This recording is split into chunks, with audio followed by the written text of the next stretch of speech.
It's great that the world is concerned about the human rights of people in Afghanistan, but where have you been? Literally, where have you been for the last 20 years? The war on terror has gone on longer than World War I and World War II put together. It has touched 85 countries. It has led to the death of civil liberties within the countries that launched it. This was a war of choice. When the United States announced that they wanted Osama bin Laden, the government in Afghanistan were quite clear. They were willing to provide him to be judged in a court of law. The United States were not even happy for him to go to The Hague. They wanted military action. Did that have something to do with the fact that within George Bush's administration there were 6 senior executives at Lockheed Martin, a company which has benefited massively from the war on terror? This war, which has lasted 2 decades, has entailed the costs of about $6.4 trillion. The Afghan war has cost not only almost 250,000 lives, but it cost the US government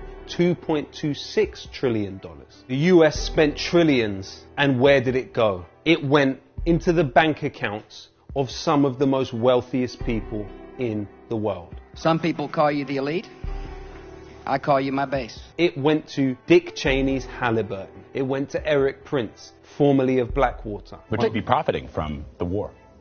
Well, we're not there now, but any vendor that solves that solution, that's capitalism. That's what it's about. Blackwater killed many civilians in Iraq and were captured on camera doing so. It went into Veritas Capital, the second largest military contractor in Iraq. In Afghanistan, it owns DynCorp. DynCorp employees were hiring child prostitutes within Afghanistan. It went to Lockheed Martin, who within days of the announcement of the Afghan war got one of the largest no-bid contracts in US history. This war, as it always is, was a transfer of wealth upwards. Robin Hood in reverse. That money could have been better spent housing people, giving people their own human rights here. Do not allow the war industry to lead you to believe otherwise. War is not a human right.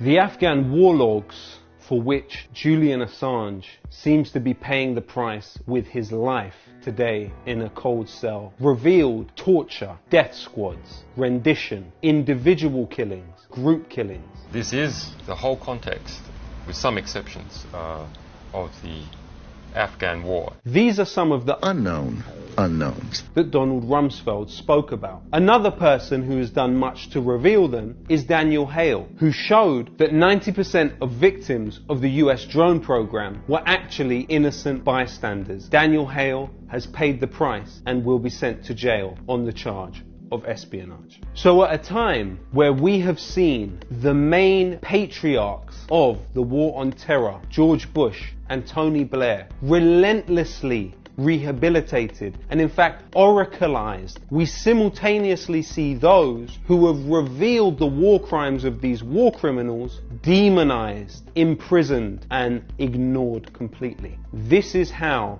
they monsterize the humans and humanize the monsters. Overall, the war on terror is believed to have caused 37 million refugees. When we look at the war on terror as a force of displacement across the world, the very same governments that are involved in these NATO campaigns are also preventing people seeking asylum in their countries. We need to ensure that we are protected from a large-scale influx that can have detrimental effects. 35,000 people and over have died trying to get into Europe over the last 30 years. The Afghans that have died following their displacement and attempt to enter the EU include Reza Ibrahimi, a 15-year-old child who died in the camp in Lesbos on the 25th of August 2019. Amin Allah and Iftikhar, 18-year-old boys who both died under a freight train trying to get into Europe on the 7th of June 2019. Or what about Ali Reza, the 18-year-old who took his own life in Geneva in a shelter for unaccompanied minors on the 27th of March 2019? These governments are making it as difficult as physically possible for people from countries like Afghanistan to reach a safe haven. Contrary to this entirely manufactured but seemingly widespread and popular view that actually you help people by invading and bombing them, the truth is you help people by not interfering in their affairs, by learning from history and providing safe passage to asylum. You help people by not sending journalists to interrogate them in their most desperate moments within the sea. You help people by not demonizing them on the front of newspapers owned by unaccountable offshore capital like Rupert Murdoch. You have no benefit in believing in their lies of vertical solidarity and horizontal hatred. You have more in common with the people fleeing the bombs paid for by you than you do with the people dropping the bombs paid for by you. When you look at the history of Afghanistan and the way in which it is intertwined with the history of this country, you are talking about a place which has been the subject of British war 4 times in the last 2 centuries. Starting in 1839, when General Keane marched into Kabul with 10,000 troops, the British did not achieve their objectives and were forced to leave in a humiliating march of doom. In fact, 100 years ago, in 1919, it was the first country in the world to drop bombs on Afghanistan. Britain should never have been there, and it should never go back ever again. Why do you feel it so personally, Mr. Wallace? Because I'm a soldier. Because it's sad, and the West has done what it's done.